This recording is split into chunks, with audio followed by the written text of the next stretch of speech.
देखिए मैं sample size की बात करता हूँ ना, एक का अभी छोटा सैंपल साइज है, यानी कि बाबर आजम 100 इनिंग्स खेले हैं शायद, और दूसरा खेले हुए कोई 300 इनिंग्स। विराट कोहली जब खेलने आते हैं तो आप कमेंट्री करना चाहते हैं क्योंकि आपको पता है कि आंखों में आंखें डालेंगे और ये इनकी जो शॉट्स हैं वो लाजवाब हैं। विराट कोहली पाकिस्तान के जो अवाम है अक्सर बाबर आजम की तुलना जो है विराट कोहली से करते हैं। बार बार विराट कोहली से तुलना करने पर रमीज रजा और क्या बोल रहे हैं वो इस वीडियो में आपको देखने को मिलेगा। पूरा वीडियो देखिए लास्ट तक, फिर पता चलेगा क्या बोल रहे हैं। कंपैरिजन मेरे हिसाब से गलत होगा। विराट कोहली जितना फिट एथलीट नहीं है कोई और। ऐसा ही। लेकिन विराट कोहली ने जिस जगह पे आके परफॉर्म किया वो रिकॉर्ड आप कैसे तोड़ सकते? और उन्होंने इंडियन क्रिकेट को यहां से यहां ले गए हैं because of his attitude and body language. और बिल्कुल जिस तरह से हम कोशिश करते हैं ना कि ये क्रिकेट इस लिहाज से खेली जानी चाहिए, वो उस पैमाने पे पूरा उतरते हैं। तो वो 100% देते हैं। वो आंखों में आंखें डाल के बात करते हैं ऑपोजिशन से। वो जितनी बड़ी ऑपोजिशन उतनी बड़ी परफॉर्मेंस देते हैं। ऑस्ट्रेलिया से पंगा लेते हैं, इंग्लैंड से पंगा लेते हैं, पाकिस्तान से नहीं लेते क्योंकि कल्चरली हम एक जैसे हैं, रिस्पेक्ट करते हैं। तो ये भी पता है उनको कि उनकी बाउंड्री लाइन क्या है। और फिर उसके बाद उनका जो सैंपल साइज है ना परफॉर्मेंस का, वो बाबर आजम से ज्यादा है। सैंपल साइज से मुराद ये कि बाबर आजम ने अगर 100 मैच खेले हैं तो उन्होंने 400 मैच खेले हैं। और बाबर आजम का जो रियल टेस्ट होगा कि 400 मैच के बाद क्या इस परफॉर्मेंस को वो लेके जा सकेंगे या नहीं। विराट कोहली ने करके दिखा दी। देखिए बहुत बड़ी बात है कि भारत में सचिन तेंदुलकर को ऑलमोस्ट भुला दे कोई और एक नया सुपरस्टार निकले जो कि उसके लेवल का या उससे बड़ा हो, क्योंकि इनसे बड़ा रन चेजिंग एसेट भारत को नहीं। और सर आप बिल्कुल एक बात बिल्कुल ठीक कह रहे हैं कि मतलब आपका असल इम्तिहान वो होता है कि जब आपने एक लंबी इनिंग खेली हो और उसके बाद भी आपकी परफॉर्मेंस वैसी रहे, क्योंकि अक्सर लोगों की कुछ सालों के बाद परफॉर्मेंस वैसी नहीं रहती है। और फिर देखिए डिस्ट्रैक्शंस कितनी है वहाँ पे, प्रेशर और किस्म का है। बाबर आजम में प्रेशर है, यहाँ पे फैंस जब उनको उनसे एक्सपेक्टेशंस लगाते हैं।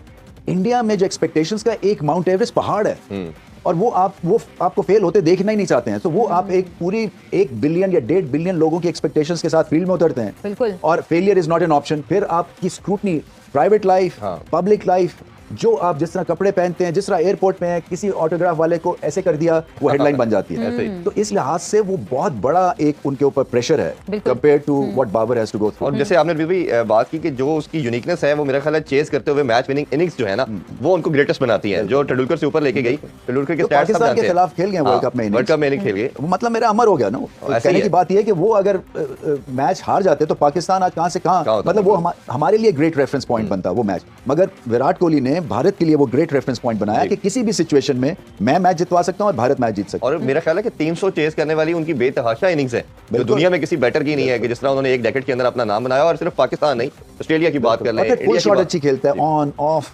हमारी सोसाइटी का भी ये मसला है कि हम हर किसी को एक दूसरे से कंपैरिजन करते हैं, लेकिन जो इस तरह के लेजेंड्स होते हैं, मतलब अगर विराट कोहली की बात करें तो वो लिविंग लेजेंड ही है, जिस तरह की उन्होंने मैच इनिंग्स खेली हैं या जिस तरह की उनकी सीरीज चली हैं। ये हम सोच नहीं सकते थे कि गेंद ऐसे आ रहा है 150 की स्पीड पर, आप उसको उल्टी शॉट मार के कीपर के ऊपर से छक्का मार, मतलब इम्पॉसिबल एंगल्स हैं। तो ठीक है, बाबर आजम को ये टाइटल दिया जाता है कि वो दुनिया के नंबर 1 बैटर है, लेकिन जहां पर हम बड़े मैचेस देखते हैं, क्रंच मैचेस देखते हैं, उसमें वो परफॉर्मेंस नहीं कर पाते। नेपाल जैसी टीम और छोटी जो टीम्स होती हैं, जो नई टीम्स होती हैं, उन पे तो उनका परफॉर्मेंस हमें अच्छी नजर आती है, रन्स भी ज्यादा कर लेते हैं, लेकिन जो मेन मैचेस हैं उसमें उनकी परफॉर्मेंस नहीं होती। लेकिन विराट कोहली ने जिस जगह पे आके परफॉर्म किया वो रिकॉर्ड आप कैसे तोड़ सकते हैं? अगर हमने जैसे कल डिस्कस किया था आपको कि 2022 के एशिया कप में सिर्फ 54 रन स्कोर किए थे बाबर आजम ने, तो अगर मैं 2022 का एशिया कप देखता हूं तो हमारा बाबर आजम ने सिर्फ 10 रन बनाए थे इंडिया के खिलाफ, तो उन्होंने 60 रन किए थे 44 गेंदों पे।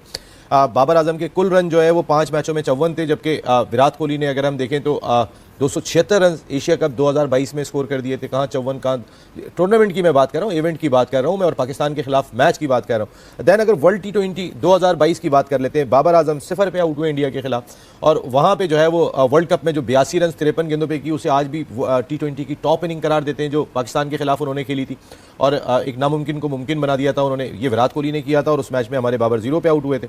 और अगर मैं वर्ल्ड कप में रन्स देख लेता हूँ तो मुझे 2022 वर्ल्ड कप में 254 रन्स दिखाई देते हैं, टॉप स्कोरर बने थे विराट कोहली उस इवेंट के। और मैं अगर बाबर को देख लेता हूं तो वर्ल्ड कप में उनके 120 आधे भी रन नहीं थे 6 मैचों के अंदर, तो इतना बड़ा फर्क आपको दिखाई दे रहा है मेन मैचेस में। और फिर अगर इस एशिया कप की बात कर लें, बाबर आजम ने इस एशिया कप में 207 रन बनाए, कोहली ने अब तक 129 रन बनाए। लेकिन जो क्रूशल मैच था, जो मेन मैच था, उसके अंदर कोहली ने 122 129 में से पाकिस्तान के खिलाफ जो मेन मैच था उसमें 122 रन स्कोर किए। हमारे बाबर आजम की अगर हम परफॉर्मेंस देखते हैं तो उन्होंने 10 रन बनाए।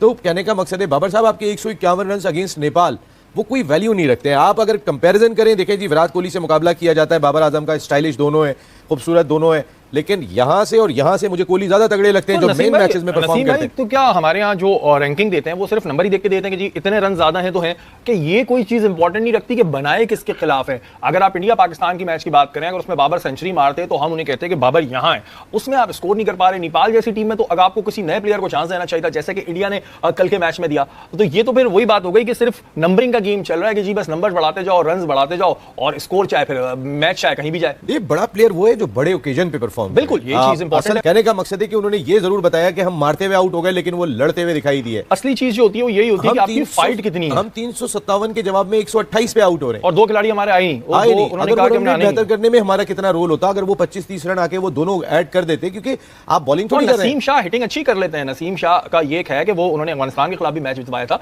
तो अगर हिटिंग ही करनी थी तो बोलते कि भाई जाओ अब ग्राउंड में जो तुमने धमाल डालना डालो। आपको पता है इंडिया कितना रिलैक्स था, इंडिया इतना रिलैक्स था वो तो मैच जीत गए थे। ऐसे में अगर आप 30-40 रन इधर उधर मार के कर देते तो आपका रन रेट श्रीलंका से बेहतर हो जाना था। आप तो फॉर ग्रांटेड लिए हुए हर चीज को, हम तो नंबर 1 टीम है, हमारी नंबर 1 बॉलिंग लाइनअप है, हमारी तो जो है वो ऐसे कॉम्पैक्ट बैटिंग लाइनअप है। भाई कॉम्पैक्ट बैटिंग लाइनअप मैंने आपके सामने रख दी कि जिस पे हम सबसे ज्यादा बैंक करते हैं वो मेन टूर्नामेंट में सिवाय जो दुबई इमारात में वर्ल्ड T20 हुआ था उसमें, और रिजवान ने दरा दिलाई थी, उस वक्त हमें 160 रन करने थे। देखिए आज इस वक्त आपका, और नसीम भाई फिर वही बात होती है ना कि ठीक है आपने हमें एक फतह दिलवाई, 2 फतह दिलवाई, लेकिन पूरी जिंदगी तो हम उस पर नहीं तकिया कर सकते ना। क्रिकेट तो वक्त के साथ चल रही है, जैसे वक्त अभी गुजर रहा है तो चलता रहेगा। तो आपकी परफॉर्मेंस की बड़ी जरूरत होती है, आपकी अपनी परफॉर्मेंस पर भी बहुत सवाल उठ रहे हैं। उन्होंने बोला कि हमारी टीम तो 50 ओवर की है ही नहीं, ना इस एशिया कप में आपके सामने हमने पूरे 50 ओवर खेले, ना हमारी बॉलिंग ने पूरे 50 ओवर करने की बात की, तो हम तो 50 ओवर्स की क्रिकेट वाले प्लेयर ही नहीं है, समझ लें। उन्होंने इस तरह से बात की। तो आप देखें हम T20 क्रिकेट फॉर्मेट में हम परफॉर्म कर रहे हैं। हमने हर प्लेयर का आप जिसको उठा के देखें, बहुत कम प्लेयर हैं जिन्होंने वनडे में अपना नाम बनाया। मेजॉरिटी जो टीम खेल रही है वो T20 के फॉर्मेट पे खेल रही है। अब जमान खान खेला आपके सामने T20 फॉर्मेट से, ठीक है, हारिस को खिलाया आपने T20 फॉर्मेट से। तो ये चीज़ें हैं और हमें देखना चाहिए कि हम जिस फॉर्मेट के लिए जा रहे हैं हमें उस फॉर्मेट का प्लेयर चाहिए।